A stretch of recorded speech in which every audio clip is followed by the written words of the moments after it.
Public ಟೈಮ್ಸ್ಗೆ ಸ್ವಾಗತ.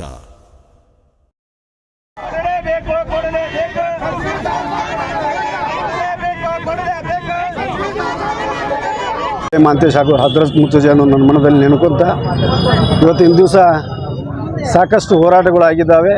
ನಮಗೆ ಶುಭ ಸೂಚನೆ ಕೂಡ ಸಿಕ್ಕಿದೆ. ವಿಜಯಾನಂದ ಕಾಶ್ಯಪ್ನವರಿಗೆ ಈ ಮುಂದಿನ ಕಾಲಮಾನದಲ್ಲಿ ಸಚಿವ ಸ್ಥಾನ ಸಿಗುತ್ತಂತಂದು ಎಲ್ಲರೂ ಹಿರಿಯರು ಕೂಡಿ ಮತ್ತೊಮ್ಮೆ ಮನವಿ ಮಾಡ್ಕೊಳ್ಳೋಣ ರಾಜ್ಯ ವರಿಷ್ಠರಿಗೂ ಹಾಗೂ ಕೇಂದ್ರ ವರಿಷ್ಠರಿಗೂ ಅಂತಂದು ತಮ್ಮ ಮುಖಾಂತರ ವಿನಂತಿ ಮಾಡ್ಕೊಳಕ್ಕೆ ಎಲ್ಲರೂ ಕೂಡಿದ್ದೇವೆ. ನಮ್ಮ ಹಿರಿಯರು ಏನಪ್ಪ ಅಂದ್ರೆ ಈ ಸಚಿವ ಸ್ಥಾನ ಕೊಟ್ಟರೆ ಏನಾಗುತ್ತೆ ಮುಂದಿನ ಕಾಲಮಾನದಲ್ಲಿ ಉತ್ತರ ಕರ್ನಾಟಕ ಬಿಜಾಪುರ ಮತ್ತು ಬಾಲ್ಕೋಟ್ ಜಂಟಿ ಏನಪ್ಪ ಅಭಿವೃದ್ಧಿ ಹೊಂದ್ತಾವು. ನಮ್ಮ ತಂದೆಯವ್ರ ಕಾಲದಿಂದ ನಾವು ನೋಡ್ಕೊತ ಬಂದೀವಿ. ಆಗಲೇ 20 ವರ್ಷ ಮೇಲಾಗಿದೆ. ನಮ್ಮ SR ಕಂಠಿಯವರು ನಮ್ಮ CMR ಆಗಿದ್ದರು, ಹಾಗೂ ನಮ್ಮ ನಾಗರಾಳ್ ಅವರು ಇರ್ಬೋದು, ಅವರು ಸಚಿವರಾಗಿದ್ದರು. ಈಗ ಕೊಟ್ಟರೆ ಅಭಿವೃದ್ಧಿ ಇಲ್ಕಲ್ ಮತ್ತು ಹುನಗುಂದ ಮತ್ತು ಬಾಲ್ಕೋಟ್ ಡಿಸ್ಟಿಕ್ ಮತ್ತು ಬಿಜಾಪುರ ಡಿಸ್ಟಿಕ್ ಅಭಿವೃದ್ಧಿ ಹೊಂದ್ತಾವಂತಂದು ತಮ್ಮ ಮುಖಾಂತರ ಮತ್ತು ವರಿಷ್ಠರಿಗೆ ಮನವಿ ಮಾಡ್ಕೊತ ಏನಪ್ಪ ಬಂದಂಥ ಎಲ್ಲ ಹುನಗುಂದ SRK ಅಭಿಮಾನಿಗಳು ಇರ್ಬೋದು, ಹಾಗೂ ವಿಜಯಾನಂದ ಕಾಶ್ಯಪ್ನವರ ಅಭಿಮಾನಿಗಳು ಇರ್ಬೋದು, ಪಾರ್ಟಿ ಕಾರ್ಯಕರ್ತರು ಎಲ್ಲರಿಗೂ ಧನ್ಯವಾದ ಅರ್ಪಿಸ್ತೀನಿ. ವಿಜಯಾನಂದ ಕಾಶ್ಯಪ್ನವರಿಗೆ ಹುನಗುಂದ ಹಾಗೂ ಇಳಕಲ್ ತಾಲೂಕಿನ ಎಲ್ಲ ಸಮಾಜದವರು ಕೂಡಿ ಹಕ್ಕೊತ್ತಾಯ ಮಾಡಿದ್ರು. ಅವ್ರು ಏನು ಹೇಳ್ತಾರೆ? ಸಮಾಜ ವತಿ ಎಲ್ಲರೂ ಏನಪ್ಪ ನೀವು ಸಮಾಜ ವತಿಯಿಂದ ಬಂದರೆ ನೀವು 2013ರಲ್ಲಿ ಈ ಎಲ್ಲ ಮನೆಗಳು ಬಂದು ಆಶ್ರಯ ಯೋಜನೆಯಲ್ಲಿ ಮನೆ ಬಂದು ಎಲ್ಲ ಸಮಾಜದವ್ರಿಗೆ ಕರೆದು ನಮ್ಮ ವಿಜಯಾನಂದ ಕಾಶ್ಯಪ್ನವ್ರು ಏನು ಹೇಳಿದ್ರಪ್ಪ ಅಂದ್ರೆ, ನಿಮ್ಮ ಸಮಾಜದಲ್ಲಿ ಯಾರು ಬಡವರು ಬಗ್ಗರಿದ್ದಾರೆ ಅವರಿಗೆ ನೀವು ಹಕ್ಕುಪತ್ರ ಕೊಡ್ರಪ್ಪ ಅಂತ ಹೇಳಿ ಅವ್ರ ಮೇಲೆ ಇದನ್ನ ಬಿಟ್ಟಂತ ನಮ್ಮ ಶಾಸಕರು. ಯಾಕಂದರೆ ಇದನ್ನ ಯಾರೂ ಮಾಡೋಂಗಿಲ್ಲ. ತಮ್ಮ ಹಿಂದೆ ಇದ್ದವ್ರಿಗೆ ಬೆಂಬಲಿಗರಿಗೆ ಒಂದು 10 ಮನೆ ಅಲ್ಲಿ ಮನೆ ಕೊಡ್ತಾರೆ. ಆ ಥರ ಇಲ್ಲ ಶಾಸಕರು. 58 ಸಮಾಜಗಳಿದ್ದಾವೆ ನಮ್ಮ ಹುನಗುಂದ ತಾಲೂಕಲ್ಲಿ. ಇಲ್ಲಿ ಹುನಗುಂದ ಮತ್ತು ಇಳಕಲ್ ಎಲ್ಲ ಸಮಾಜದವ್ರಿಗೆ ಕರೆದು ಎಲ್ಲರಿಗೂ ಗಮನಕ್ಕೆ ತೊಗೊಂಡು ಒಬ್ಬರೇ ಒಂದೇ ಜಾತಿ ಮಾಡಿಲ್ಲ, ಜಾತಿ ರೀತಿ ಇಲ್ಲ ನಮ್ಮ ಈ ವಿಜಯಾನಂದ ಕಾಶ್ಯಪ್ನವ್ರ ಕಡೆ. ನಮ್ಮ ಕಾಂಗ್ರೆಸ್ ಪಕ್ಷದಲ್ಲಿ ಇಲ್ಲ. ಅದು ಎಲ್ಲರೂ ಕೂಡಿ ಒಗ್ಗೂಡಿ ಮಾಡೋಣ ಅಂತೇಳಿ ಅಭಿವೃದ್ಧಿ ನೋಡಿ ನೀವು ನಮ್ಮ ವಿಜಯಾನಂದ ಕಾಶ್ಯಪ್ನವ್ರು ಬಂದ ಮೇಲೆ ಎಷ್ಟು ಅಭಿವೃದ್ಧಿ ಹೊಂದಿದ್ದಾವೆ. ಇನ್ನೂ ಆಶ್ರಯ ಯೋಜನೆಗೆ ಮನೆ ತೊಗೊಂಡಿದ್ದಾರೆ, ಇನ್ನೊಂದಿಷ್ಟು ಜಾಗ ತೊಗೊಂಡಿದ್ದಾರೆ. ಏನಪ್ಪ ಅಂದರೆ ಈಗಾಗಲೇ 47 ಎಕರೆ ನಮ್ಮ ಹೊಸ ನೇಕಾರ ಕಾಲನಿ ಇರ್ಬೋದು, ಗದಗಿಯಿಂದ ನಮ್ಮ ತಾಯಿಯವರಿದ್ದಾಗ ಅವಾಗ ನಮ್ಮ ತಂದೆಯವ್ರು ಇದ್ದಾಗೆ ಅದು ಅವಾಗ ಆಗಿದ್ದು. ಈಗ ನಮ್ಮ ವಿಜಯಾನಂದ ಕಾಶ್ಯಪ್ನವ್ರ ಮುಖಾಂತರ ಆಗಿದ್ದಾವೆ. ನೀವು ಹುನಗುಂದ ಸಮಸ್ತ ಹುನಗುಂದ ಅಭಿವೃದ್ಧಿ ಪರವಾಗಿ ತೊಗೊಂಡ್ರೆ ಹನಿ ನೀರಾವರಿ ಮತ್ತು ನೀವು ಅಡಿವಾಳ ಬ್ರಿಡ್ಜು 40 ವರ್ಷಗಳಿಂದ ಕನಸೋದು ಎಲ್ಲರೂ ಕಾಣ್ತಾಯಿದ್ರು. ಸುತ್ತ ಬಾಗಿಲದಲ್ಲಿ ಕೂಡಲ ಸಂಗಮ ಅಭಿವೃದ್ಧಿ ಇರ್ಬೋದು ನಮ್ಮ ತಂದೆಯವ್ರ ಕಾಲದಲ್ಲಿ. ಇವೆಲ್ಲ ಅಭಿವೃದ್ಧಿ ಪರವಾಗಿ ನೋಡಿದರೆ ಕಾಶ್ಯಪ್ನವ್ರ ಮನೆತನ ಏನಪ್ಪ ಅಂದ್ರೆ ಕಾಂಗ್ರೆಸ್ ಪಕ್ಷ ಬಿಟ್ಟು ಯಾವ ಪಕ್ಷಕ್ಕೂ ಏನಪ್ಪ ಅಂದ್ರೆ ನಿಷ್ಠೆ ಆಗಿದೆ. ಎಲ್ಲ ಏನಪ್ಪ ಪಕ್ಷದವ್ರು ನೋಡ್ತಿರ್ತೀರಿ, ಆ ಕಡೆ ಈ ಕಡೆ ಓಡಾಡೋದು ನೋಡ್ತಾ ಇರ್ತೀರಿ ನೀವು. ಆದರೆ ವಿಜಯಾನಂದ ಕಾಶ್ಯಪ್ನವ್ರು ಇರ್ಬೋದು, ಕಾಶ್ಯಪ್ನವ್ರ ಕುಟುಂಬ ಇರ್ಬೋದು, ಈ ಪಕ್ಷಕ್ಕೆ ನಿಷ್ಠವಾಗಿದ್ದೀರಿ. ಆ ಮುಖಾಂತರ ತಮ್ಮಲ್ಲಿ ಏನಪ್ಪ ವಿನಂತಿಸ್ಕೊಳ್ಳೋದು ಸಚಿವ ಸ್ಥಾನ ಕೊಟ್ಟರೆ ನಮ್ಮ ಹುನಗುಂದ ಮತ್ತು ಇಳಕಲ್ ಮತ್ತು ಬಾಲ್ಕೋಟ್ ಡಿಸ್ಟಿಕ್ ಬಿಜಾಪುರ ಉತ್ತರ ಕರ್ನಾಟಕ ಅಭಿವೃದ್ಧಿ ಹೊಂದುತ್ತಂತಂದು ತಮ್ಮ ಮುಖಾಂತರ ತಿಳಿಸೋಕ್ಕೆ ಇಚ್ಛೆ ಪಡ್ತೀನಿ. ಮತ್ತೊಮ್ಮೆ ಮುಗಿದೊಮ್ಮೆ ಸಚಿವ ಸ್ಥಾನ ಕೊಡ್ರಿ ಅಂತಂದು ತಮ್ಮಲ್ಲಿ ಮನವಿ ಮಾಡ್ಕೊತೀನಿ. ಪ್ರಭಾವಿ ಲಿಂಗಾಯತ ನಾಯಕರಾದ ವಿಜಯಾನಂದ ಕಾಶ್ಯಪ್ನವ್ರಿಗೆ ಸಚಿವ ಸ್ಥಾನ ನೀಡಿ ಲಿಂಗಾಯತರು ಚದುರದಂತೆ, ಲಿಂಗಾಯತರು ಒಡೆಯದಂತೆ ತಡೆಯುವ ನಿಟ್ಟಿನಲ್ಲಿ ವಿಜಯಾನಂದ ಕಾಶ್ಯಪ್ನ ಪಾತ್ರ ಪ್ರಮುಖವಾಗಿದ್ದು, ಈ ಬಾರಿ ವಿಜಯಾನಂದ ಕಾಶ್ಯಪ್ನವ್ರಿಗೆ ಸಚಿವ ಸ್ಥಾನ ನೀಡಿದ್ದೇ ಆದಲ್ಲಿ ಮತ್ತೆ ಕಾಂಗ್ರೆಸ್ಸಿನ ಈ ನಾಗಾಲೋಟಕ್ಕೆ ಇನ್ನೂ ಹೆಚ್ಚಿನ ಪ್ರೋತ್ಸಾಹ ದೊರೆಯುತ್ತೆ.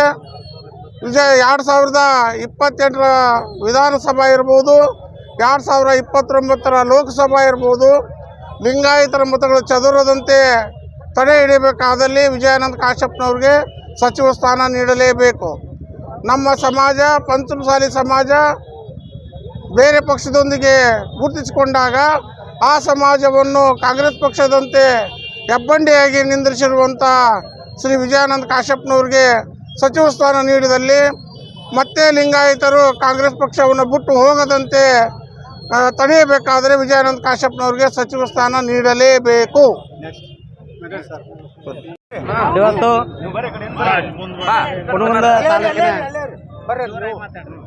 ಇವತ್ತು ಹುನಗುಂದ ತಾಲೂಕಿನ ಹುಲಿ ಹಾಗೂ ಉತ್ತರ ಕರ್ನಾಟಕ ಹುಲಿ ಎಂದೇ ಖ್ಯಾತವಾಗಿರುವ ವಿಜಯಾನಂದ ಕಾಶ್ಯಪ್ನವರ ಬೆಂಬಲಿಗರು ಅಂದರೆ ಒಬ್ಬರೇ ಅಲ್ಲ, ಎಲ್ಲ ಸಮುದಾಯದ ನಾಯಕರು ಇಲ್ಲಿದ್ದಾರೆ. ಅವ್ರನ್ನ ಒಳಗೊಂಡು ಇವತ್ತು ನಾವೇನು ಹಕ್ಕೊತ್ತಾಯನ ಮಾಡ್ತಾ ಇದ್ದೀವಿ ಅಂದರೆ, ನೀವು ವಿಜಯಾನಂದ ಕಾಶ್ಯಪ್ನವ್ರಿಗೆ ಕ್ಯಾಬಿನೆಟ್ ದರ್ಜೆ ಮಂತ್ರಿ ಸ್ಥಾನ ಕೊಡಲೇಬೇಕು. ಯಾಕಂದ್ರೆ ನಾವು ಹಂಗೆ ಕೇಳಕತ್ತಿಲ್ಲ, ದುಡ್ದು ಕೂಲಿ ಕೇಳಕತ್ತೀವಿ. ನಿಮ್ಮ ಪಕ್ಷಕ್ಕೆ ಸತತ 50 ವರ್ಷಗಳ ಕಾಲ ಆ ಮನೆತನ ಸೌದಿದೆ. ಆ 50 ವರ್ಷಗಳ ಕಾಲ ಸೌದಿದಕ್ಕೆ ಅದನ್ನು ಕೂಲಿ ಕೊಡ್ರಿ. ಈ ಕೂಲಿ ಕೊಡೋ ಉದ್ದೇಶಪ್ಪ ಏನಂತಂದ್ರೆ, ಈ ಯಾವ್ದಾರ ದುಡಿದು ಒಬ್ಬ ಕೂಲಿ ದುಡಿದು ಮನೆಗೆ ಹೋದ್ರೆ ತನ್ನ ಮನೆ ಉದ್ಧಾರ ಆಗುತ್ತೆ. ಹಂಗೆ ನಮ್ಮ ಕಾಶ್ಯಪ್ನವ್ರು ನೀವು ಕೂಲಿ ಕೊಟ್ಟಿದ್ದ ಕರೆಯಾದ್ರೆ ಕರ್ನಾಟಕ ರಾಜ್ಯ ಉದ್ಧಾರ ಆಗುತ್ತಂತ ಹೇಳೋಕ್ಕೆ ಎರಡು ಮಾತಿಲ್ಲ. ಅದು ದಯಮಾಡಿ ಯುವಕರು ಅದಾರ, ರಾಹುಲ್ ಗಾಂಧಿಯವರು ಹೇಳ್ಯಾರ, ಯುವಕರಿಗೆ ಆದ್ಯತೆ ಕೊಡ್ರಿ, ಹಳಬರಿಗೆ ಸಾಕು 8 10 ಬೇರೆ 10 ಬೇರೆ ಆದ್ಯತೆ ಕೊಟ್ಟಿದ್ದೇವ್ರಿಗೆ 4 5 ಬೇರೆ ಸಾಕು. ಅವರು ಹಿರಿಯರಾಗಿ ಅವ್ರ ಆಶೀರ್ವಾದ ಮಾಡ್ಕೊತ ಇರಲಿ. ಅದ್ರ ಜೊತೆ ಯುವಕರನ್ನು ಬೆಳೆಸ್ರಿ. ಯುವಕರಿಗೆ ಮುಖ್ಯಮಂತ್ರಿ ಮಂತ್ರಿ ಸ್ಥಾನ ಕೊಟ್ಟರೆ ನಮ್ಮೆಲ್ಲ ಉತ್ತರ ಕರ್ನಾಟಕ ಭಾಗಕ್ಕೆ ಅಭಿವೃದ್ಧಿಗೆ ಇದೊಂದು ಹೆಸರುವಾಸಿ ಆಗುತ್ತಂತ ನಾನು ಬೇಡ್ಕೊತೀನಿ. ಮಾತಾಡ್ರಿ. ವಿಜಯಾನಂದ ಕಾಶ್ಯಪ್ಪನವರಿಗೆ ಸಚಿವ ಸ್ಥಾನ ಯಾಕೆ ಕೊಡಬೇಕು? ಯಾಕೆ ಕೊಡಬೇಕಂದ್ರೆ ಸುಮಾರು 50 ವರ್ಷಗಳಿಂದ ಮನೆತನ ಪಕ್ಷಕ್ಕಾಗಿ ಶ್ರಮ ಹಗಲಿರಲಿದೆ ಎನ್ನದೇ ಶ್ರಮಪಟ್ಟು ದುಡಿದಿದೆ. ಹಾಗಾಗಿ ಮುಂದಿನ 28ರ ಚುನಾವಣೆ ಇಟ್ಟುಕೊಂಡು ವಿಜಯಾನಂದ ಕಾಶ್ಯಪ್ಪನವರಿಗೆ ಸಚಿವ ಸ್ಥಾನ ಕೊಟ್ಟಿದ್ದೇ ಆದಲ್ಲಿ ಈ ಭಾಗದ ಬಾಗಲಕೋಟೆ ಜಿಲ್ಲೆಯಾದ್ಯಂತ ಕಾಂಗ್ರೆಸ್ ಪಕ್ಷವನ್ನು ಆರಾಮವಾಗಿ ಗೆಲ್ಲಿಸಿ ತರುವಂಥ ತಾಕತ್ತು ಯಾರಿಗಾದರೂ ಇದ್ದರೆ ಅದು ವಿಜಯಾನಂದ ಕಾಶ್ಯಪ್ಪನವರಿಗೆ. ಸಣ್ಣ ಸಣ್ಣ ಸಮಾಜಗಳನ್ನು ಹೆಗಲ ಮೇಲೆ ಹೊತ್ತು ಮೇರುವಂಥ ತಾಕತ್ತು ಯಾರಿಗಾರು ಇದ್ದರೆ ಅದು ವಿಜಯಾನಂದ ಕಾಶ್ಯಪ್ಪನವರಿಗೆ. ಅಂತಹ ವ್ಯಕ್ತಿಗೆ ನೀವು ಸಚಿವ ಸ್ಥಾನ ಮಾಡಿದ್ದಕ್ಕರೆ ಆದರೆ ಮುಂದಿನ ದಿನಮಾನಗಳಲ್ಲಿ ಪಕ್ಷ ಬಲಾಢ್ಯವಾಗುತ್ತದೆ. ಕಾಂಗ್ರೆಸ್ ಪಕ್ಷ ಮತ್ತೊಮ್ಮೆ ಅಧಿಕಾರಕ್ಕೆ ಬರಲು ಸಹಾಯವಾಗುತ್ತದೆ. ಸನ್ಮಾನ್ಯ ಕರ್ನಾಟಕ ರಾಜ್ಯದ ಮುಖ್ಯಮಂತ್ರಿ ಆಗಿರ್ತಕ್ಕಂಥ ಡಿ.ಕೆ. ಶಿವಕುಮಾರ್ ಸಾಹೇಬ್ರೆ ಹಾಗೂ ಮಾಜಿ ಮುಖ್ಯಮಂತ್ರಿ ಆಗಿರ್ತಕ್ಕಂಥ ಸನ್ಮಾನ್ಯ ಸಿದ್ದರಾಮಯ್ಯ ಸಾಹೇಬ್ರೆ ಹಾಗೂ ಕಾಂಗ್ರೆಸ್ ಪಕ್ಷದ ಅಧ್ಯಕ್ಷರಾಗಿರ್ತಕ್ಕಂಥ ಸನ್ಮಾನ್ಯ ಹರಿಪ್ರಸಾದ್ ಸಾಹೇಬ್ರೆ ಹಾಗೂ ನಮ್ಮ ಕಾಂಗ್ರೆಸ್ ಪಕ್ಷದ ರಾಷ್ಟ್ರದ ಹೈಕಮಾಂಡ್ ನಾಯಕರಿಗೆ ಇಲ್ಕಲ್ ನಗರದಿಂದ ಏನು ಹೇಳಲು ಬಯಸುತ್ತೇವೆ ಅಂದ್ರೆ, ಹುನಗುಂದ ಮತಕ್ಷೇತ್ರದ ಶಾಸಕರಾಗಿರ್ತಕ್ಕಂಥ ಡಾಕ್ಟರ್ ವಿಜಯಾನಂದ ಕಾಶ್ಯಪ್ಪನವರನ್ನು ಮಂತ್ರಿಯಾಗಿ ಮಾಡಲೇಬೇಕಂತೇಳಿ ನಾವು ಒತ್ತಾಯ ಮಾಡುತ್ತೇವೆ. ಯಾಕಂದ್ರೆ ಇವತ್ತು ಬಾಗಲಕೋಟೆ ಜಿಲ್ಲೆಯಲ್ಲಿ ಓನ್ಲಿ ಹುನಗುಂದ ಮತಕ್ಷೇತ್ರ ಅಲ್ಲ, ಬಾಗಲಕೋಟೆ ಜಿಲ್ಲೆಯಲ್ಲಿ ಇವತ್ತು ಕಾಂಗ್ರೆಸ್ ಪಕ್ಷದ ಪ್ರಾಮಾಣಿಕ ದಟ್ಟ ನೇರ ನಿರಂತರವಾಗಿರ್ತಕ್ಕಂಥ ಗಟ್ಟಿ ಧ್ವನಿಯಾಗಿರ್ತಕ್ಕಂಥ ನಾಯಕರಾಗಿದ್ದರೆ ಸನ್ಮಾನ್ಯ ವಿಜಯಾನಂದ ಕಾಶ್ಯಪ್ಪನವರು. ಇವತ್ತು ಕಾಂಗ್ರೆಸ್ ಪಕ್ಷ ಅಧಿಕಾರದಾಗ ಇದ್ರೆ ಅಷ್ಟೇ ಇಲ್ಲದಿದ್ದ ಸಂದರ್ಭದಲ್ಲಿ ಕೂಡ ಕಾಂಗ್ರೆಸ್ ಪಕ್ಷದ ಕಾರ್ಯಕರ್ತರನ್ನು ಅವರು ಯಾವಾಗಲೂ ಕೂಡ ಅವ್ರಿಗೆ ತೊಂದರೆ ಆದಂಥ ಸಂದರ್ಭದಲ್ಲಿ ಅವ್ರ ಜೊತೆಗೆ ನಿಂತು ಅವರ ಸಮಸ್ಯೆಗಳನ್ನು ಆಲಿಸಿದಂಥವರು ಸನ್ಮಾನ್ಯ ವಿಜಯಾನಂದ ಕಾಶ್ಯಪ್ಪನವರು. ಹಾಗಾಗಿ ಇವತ್ತು ಅವರು ಕಾಂಗ್ರೆಸ್ ಪಕ್ಷ ಅವರ ಶಕ್ತಿಯನ್ನು ಗುರುತಿಸಿ, ಅವರ ಸಂಘಟನೆಯ ಚಾತುರ್ಯತೆಯನ್ನು ಗುರುತಿಸಿ ಇವರಿಗೆ ಸಚಿವ ಸ್ಥಾನ ಕೊಡಲೇಬೇಕು. ಆ ಸಚಿವ ಸ್ಥಾನ ಕೊಡೋದ್ರಿಂದ ಇವತ್ತು ಏನು ಕಾಂಗ್ರೆಸ್ ಪಕ್ಷದ ಒಂದು ಗುರಿ ಇದೆ 2028 ಮತ್ತೆ ಅಧಿಕಾರಕ್ಕೆ ಬರ್ಬೇಕಂತೇಳಿ, ಅದಕ್ಕೆ ಪ್ರಮುಖ ಪಾತ್ರವನ್ನು ಸನ್ಮಾನ್ಯ ವಿಜಯಾನಂದ ಕಾಶ್ಯಪ್ಪನವರು ವಹಿಸ್ತಾರೆ. ಅವ್ರು ಸಾಕಷ್ಟು ಶಕ್ತಿಯನ್ನು ತುಂಬುತ್ತಾರೆ. ಯಾಕೆ ಈ ಮಾತು ಹೇಳ್ತೀನಿ ಅಂದ್ರೆ, ತಾವೆಲ್ಲ ನೋಡ್ರ ಹಾಗೆ ಮೊನ್ನೆ ಬಾಗಲಕೋಟೆ ಜಿಲ್ಲೆಯಲ್ಲಿ ನಡೆದಿರ್ತಕ್ಕಂಥ ಬೈ ಎಲೆಕ್ಷನ್, ಮೇಟಿಯವರ ನಿಧನದ ನಂತರ ನಡೆದಿರ್ತಕ್ಕಂಥ ಬೈ ಎಲೆಕ್ಷನಲ್ಲಿ ಕೂಡ ಸನ್ಮಾನ್ಯ ವಿಜಯಾನಂದ ಕಾಶ್ಯಪ್ಪನವರು ಮತ್ತು ಅವರ ಶ್ರೀಮತಿಯವರಾದಂಥ ವೀಣಾ ಕಾಶ್ಯಪ್ಪನವರು ಅವರು ಹಗಲಿ ರಾತ್ರಿ ಕೂಡ ಅಲ್ಲೇ ಇಲೆಕ್ಷನ್ ಮುಗಿಯೋರ್ಗಿದ್ದು ಎಲ್ಲ ಸಮಾಜದವನ್ನು ಭೇಟಿ ಮಾಡಿ ಇವತ್ತು ಅಲ್ಲಿ ಕಾಂಗ್ರೆಸ್ ಪಕ್ಷ ಗೆಲ್ಲಲಿಕ್ಕೆ ಪ್ರಮುಖ ಪಾತ್ರ ವಹಿಸಿರ್ತಕ್ಕಂಥದ್ದು. ಹಾಗಾಗಿ ಅವರಿಗೆ ಪಕ್ಷ ಸಂಘಟನೆ ಮಾಡತಕ್ಕಂಥ ಶಕ್ತಿ ಮತ್ತು ಚಾತುರ್ಯತೆ ಇದೆ. ಯುವಕರನ್ನು ಸೆಳೆಯುವಂಥ ಒಂದು ಶಕ್ತಿ ಚಾತುರ್ಯತೆ ಇದೆ.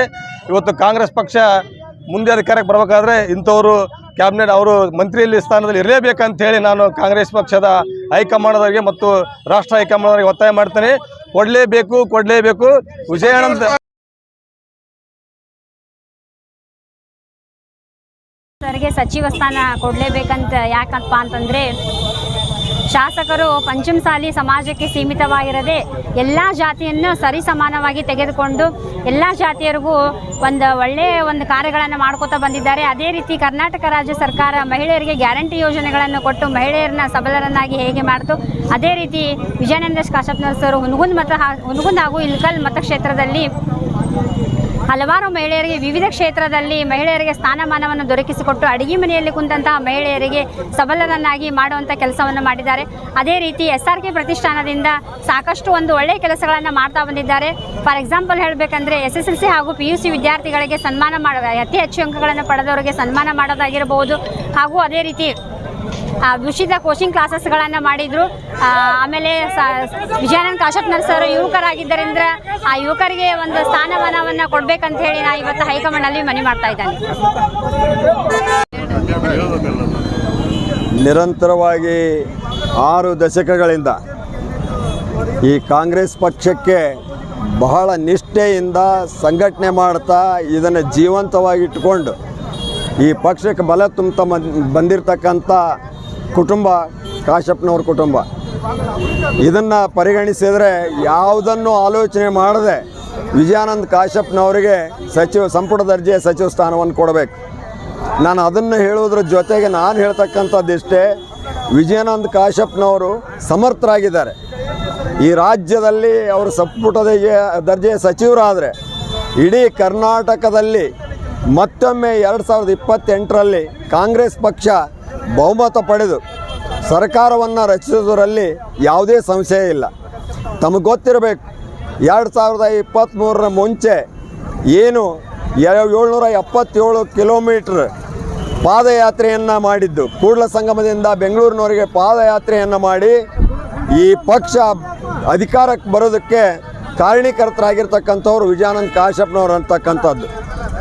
ಇನ್ನು ಮುಖ್ಯವಾಗಿ ಹೇಳಬೇಕು ಅಂದರೆ ಎಲ್ಲ ಸಮುದಾಯಗಳ ಜನರ ಕೆಲಸವನ್ನು ಮಾಡಿರ್ತಕ್ಕಂಥದ್ದು. 2013ರಲ್ಲಿ ಅಧಿಕಾರಕ್ಕೆ ಬಂದಾಗ ಸಮಾಜವಾದಿ ಹಿನ್ನೆಲೆಯನ್ನು ಇಟ್ಕೊಂಡು ಎಲ್ಲ ವರ್ಗದ ಜನರಿಗೆ ಸಾಮಾಜಿಕ ನ್ಯಾಯವನ್ನು ಕೊಟ್ಟಿರ್ತಕ್ಕಂಥವ್ರು ವಿಜಯಾನಂದ ಕಾಶಪ್ಪನವರು. ಅಂಥ ಸಾಮರ್ಥ್ಯವುಳ್ಳಂಥವ್ರು ಇವತ್ತು ಎಲ್ಲ ವರ್ಗದ ಎಲ್ಲ ಸಮುದಾಯದ ಜನರನ್ನು ಪ್ರೀತಿಸ್ತಕ್ಕಂಥ, ಎಲ್ಲ ಸಮುದಾಯದ ಜನರಿಗೆ ಸಾಮಾಜಿಕ ನ್ಯಾಯವನ್ನು ಕೊಡ್ತಕ್ಕಂಥ, ಅವರ ಎಲ್ಲರ ಕೆಲಸವನ್ನು ಮಾಡ್ತಕ್ಕಂಥ ಮನೋಧೋರಣೆಯನ್ನು ಹೊಂದಿರತಕ್ಕಂಥ ವಿಜಯಾನಂದ ಕಾಶಪ್ಪನವರು ಅಂಥವರು ಸಚಿವರಾಗಬೇಕು. ಇವತ್ತು ಅವರು ಯುವಕರಿದ್ದಾರೆ, ಅವರಲ್ಲಿ ಜನರ ಕೆಲಸವನ್ನು ಮಾಡ್ತಕ್ಕಂಥ ಉತ್ಸಾಹ ಇದೆ. ಆ ಕಾರಣಕ್ಕಾಗಿ ಇವತ್ತು ಸಂಪುಟ ದರ್ಜೆಯ ಸಚಿವರನ್ನಾಗಿ ವಿಜಯಾನಂದ ಕಾಶಪ್ಪನವರನ್ನು ಮಾಡಬೇಕು ಅಂತಕ್ಕಂಥ ಹಕ್ಕೊತ್ತಾಯವನ್ನು ನಾನು ಮಾಡ್ತಾ ಇದ್ದೇನೆ.